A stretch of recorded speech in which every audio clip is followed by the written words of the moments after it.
మనం నమ్మదగని వారం అయినప్పటికీ కూడా ఆయన నమ్మదగిన వాడుగా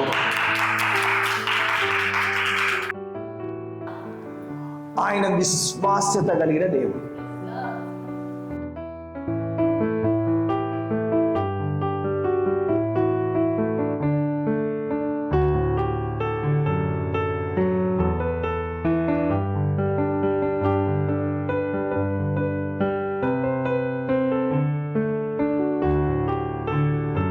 మీకా గ్రంథంలో రాయబడింది 7వ అధ్యాయము 18 నుండి 20వ వచనం వరకు చూస్తే, తన స్వాస్థ్యములో శేషించిన వారి దోషమును పరిహరించి వారు చేసిన అతిక్రమముల విషయమై వారిని క్షమించు దేవుడైన నీతో సముడైన దేవుడు ఉన్నాడా? ఆయన కనికరము చూపుడేందుకు సంతోషించువాడు కనుక నిరంతరము కోపించుడు. ఆయన మరలా మన యందు జాలిపడును, మన దోషములను అణిచివేయును.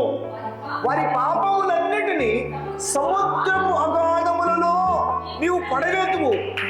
పూర్వకాలమున నీవు మా పితరులైన అబ్రహాము యాకోబులకు ప్రమాణము చేసిన సత్యమును కనికరమును నీవు అనుగ్రహించు. ఇక అంటున్న మాట చూస్తే 20వ వచనంలో మాట చూస్తే, మునుపు ఉన్నటువంటి ప్రమాణాలన్నిటినీ, ఈ ప్రమాణాలన్నీ కూడా మనకు చూపుటలో ఆయన విశ్వాసత గల దేవుడు. ఆయన ఆడిన మాట విషయంలో మాట తప్పని నమ్మదగిన వాడు. బైబిల్లో పితరులతో మాట్లాడినవి పిల్లల జీవితంలో చేసి చూపించిన వాడు. కుమారుని ద్వారా మాట్లాడినవి మన జీవితంలో ప్రవేశపెట్టేవాడు, నెరవేర్చేవాడు.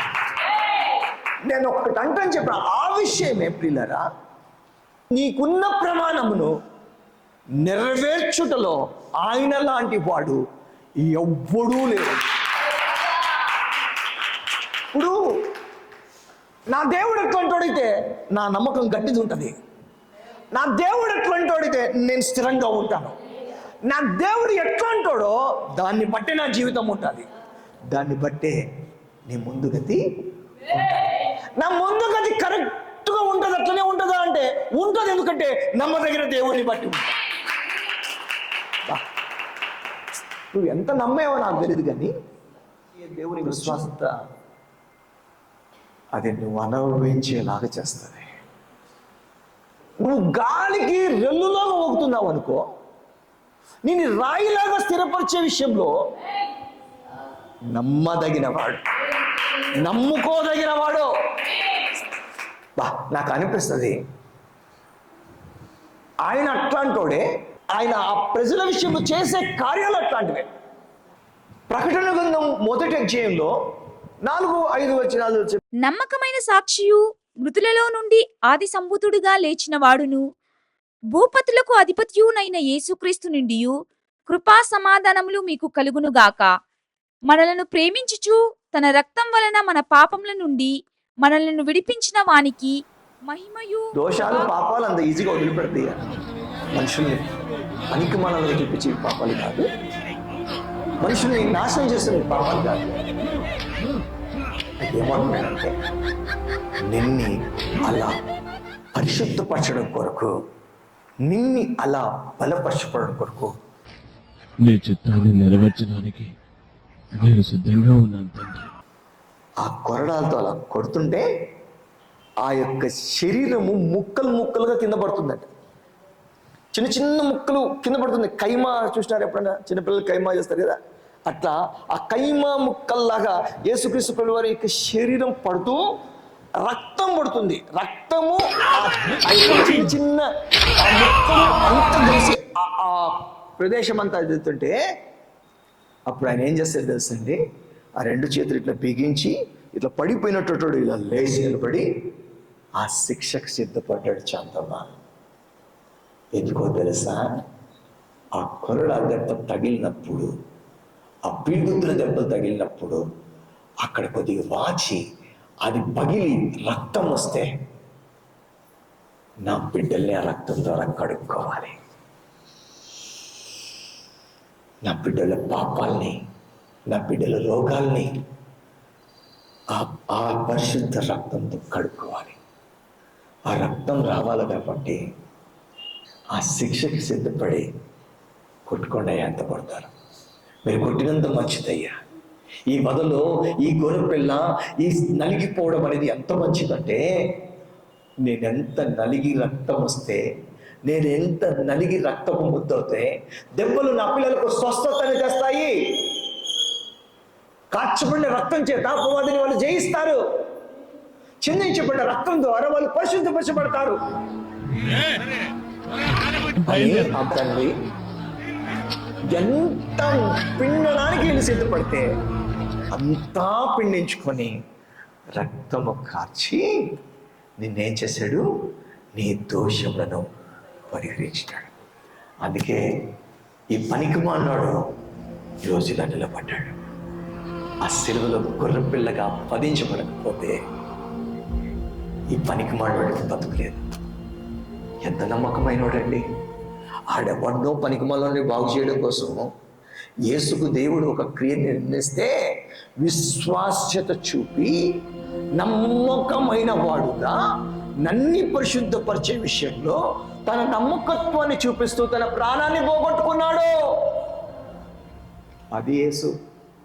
సాతాను పాపం అంతా కట్టకట్టుకొని వచ్చిన ఏం పాసిబుల్ ఏలలేదు. ఎందుకు తెలుసా? నమ్మకమైన వాడిగా రక్తం చెందించి ఈయనని కాపాడుకున్నాడు. నమ్మకమైన వాడు. నా దేవుని విశ్వాసత మందిరంలో ప్రజలు చేయబడతా ఉంది. నీ కళ్ళలో నీళ్లు, నీ మనసులో కదలిక, ఆత్మ చేసే ప్రక్రియ, మందిర ప్రవాహము. ఆయన ఎంత విశ్వాసత కలిగిన వాడు తెలుసా? ఎంత విశ్వాసత కలిగిన వాడు. చూద్దాం ఆలోచన చూస్తే, ఆయన మనలను తన తండ్రియగు దేవునికి ఒక రాజ్యముగాను యాజకులను గాను చేసెను. యాజకులుగా మార్చేశారు. ఆ రోజు పనికిమాల్లో కోరిన పెదవులు, పనికిమాల ఆశించిన మనసు ఈ రోజు దేవుని సన్నిధిలో దేవుని కార్యాలను ఆశిస్తోన్నది.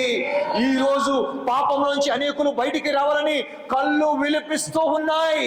దేవుని వైపున నిలబడి దేవునికి అనేకుల్ని యేసు రక్తం ద్వారా కొని యాజకులుగా చెయ్యాలన్న తపన వస్తున్నది. ఈరోజు ఒక ఉన్నతమైనటువంటి భాగ్యవంతమైనటువంటి దేవుని కొరకు నిలబడేటువంటి ఒక కృపలో ఎలా నిలబడ్డామంటే నమ్మకమైన వాడిని బట్టి నిలబడ్డా. ఆయన విశ్వాసతే ఏడ నుంచి, ఏ కోరికల నుంచి, ఏ జీవితం నుంచి, ఈ అపవాది కాళ్ళ దగ్గర పడినటువంటి, లోకం కాళ్ళ దగ్గర పడినటువంటి జీవితంలో నుంచి దేవుని సన్నిధిలో అతి పరిశుద్ధ స్థలములో నిలబడేలాగా చేసింది. ఎంత నమ్మకమైన వాడమ్మా. 10 జీవితాలు పొందుకో, 100 జన్మలు ఎత్తుకో, ఒక్కడిని చూపించు. ఎవడని ఎట్లాంటి ఒకడు నాడా చూపించు. ఇట్లాంటి దేవుడు ఉన్నాడు చూపించు. ఇట్లాంటి విశ్వాసత కలిగిన వాళ్ళు ఎవరైనా ఉన్నారా? ఇట్లాంటి విశ్వాసత కలిగిన దేవుడిని కలిగి ఉంటే నువ్వెంత నిశ్చంతగా ఉండొచ్చు, నువ్వు ఎంత స్థిరంగా ఉండొచ్చు. ఆయన విశ్వాసతే నీ స్థితిగతులు మారుస్తుంది. ఆయన విశ్వాసతే, ఆయన నమ్మదగిన స్థితే నీకు ఆశ కలిగిస్తుంది. విలాప గ్రంథంలో ఇక అయిపోయింది, మాకు ఆశలు లేవు, ఇంకా మా పరిస్థితి అయిపోయింది అని అనుకుంటూ ఉన్నాడు. అక్కడ ఇంకా ఆశ లేదనుకున్నాడు. అంటే ఆశ లేదంటే ఇంకా చెప్పాను కదా, పోయినసారి చెప్పాను కదా, ఆశనే జీవము, ఆశనే ఒక నిప్పురవ్వ లాంటిది, నిరీక్షనే నిప్పురవ్వ లాంటిది. దేవునికి వ్యతిరేకంగా నడిచి బ్రతుకులు పాడైపోయి ఆ నడిచిన నడతలకి పొందినటువంటి ఆ శాపపు బ్రతుకులు, పొందినటువంటి ఆ పాపానికి తగ్గ ఫలితపు బతుకులు. నాతో తమ్ముడు ఒకసారి అన్నాడు, అన్నా ఏం చేసినా కూడా క్షమించబడినట్టే కదన్నా మనము. అదే చెప్తున్నారంటే ఏం లేదు, పప్పులు ఉడకవు, ఏం చేసినా క్షమించబడతారా? యేసుక్రీస్తు మరణం ఒక లైసెన్సా పాపపు పనులు చేయడానికి? నా ప్రభు చనిపోయిందే నేను పరిశుద్ధునిగా చేయడం కోసం, రాజ్య వారసునిగా చేయడం కోసం. నా ప్రభు చేసిన అంత గొప్ప కార్యాన్ని ఇంత పనికి మాలినదిగా చిత్రీకరించే పనికి మాలినోడెవడు? లైసెన్స్ ఏం కాదు. ఒరే బాబు, నువ్వు బలమైన వాడిగా ఉంటావు. ప్రెస్లో తన వాక్యమును బట్టే ఈ విషయంలో కార్యాలు చేస్తున్నాడు, కానీ నీ విశ్వాసమును బట్టి కూడా చేయట్లేదు. అప్పుడు అన్నాడన్నా, నాకు యేసుప్రభు నమ్ముకొని ఏం చేసినా కూడా క్షమించబడతాయని చెప్పినారన్నాడు. మనకి మళ్ళా పోతాడు. దేవుని బిడ్డలాగా ఎట్లంటే ఎట్లా చేస్తే చెల్లిపోతుందని చెప్పి అనుకోవద్దండి. చేసే ప్రతి దానికి విలాప వాక్యాలు చూడండి. భయంకరమైనటువంటి పనిష్మెంట్లు ఉన్నాయి, శిక్షలు ఉన్నాయి భయంకరంగా. ఇంకా ఎన్నాళ్ళు అవిధేయతగా తిరుగుతారో, ఇంకా ఎన్నాళ్ళు దేవునికి ఇష్టంగా జీవిస్తారో అన్నిటికీ తగ్గటువంటి భయంకరమైనటువంటి భారము మోసుకునే పరిస్థితి ఉంది. అందుకే ఆయన పిలుస్తున్నాడు, భారం మోసుకొచ్చినటువంటి వారులారా, లేనిపోని పాప వారాలు ఎందుకు మోస్తారు, రండి నేను విశ్రాంతి కలిగిస్తానని. విలాప వాక్యంలో 3వ అధ్యాయము 22-23 వచనాలు చూస్తే, యెహోవా కృపగలవాడు, ఆయన వాత్సల్యత ఎడతెగకుండా నిలుస్తుంది.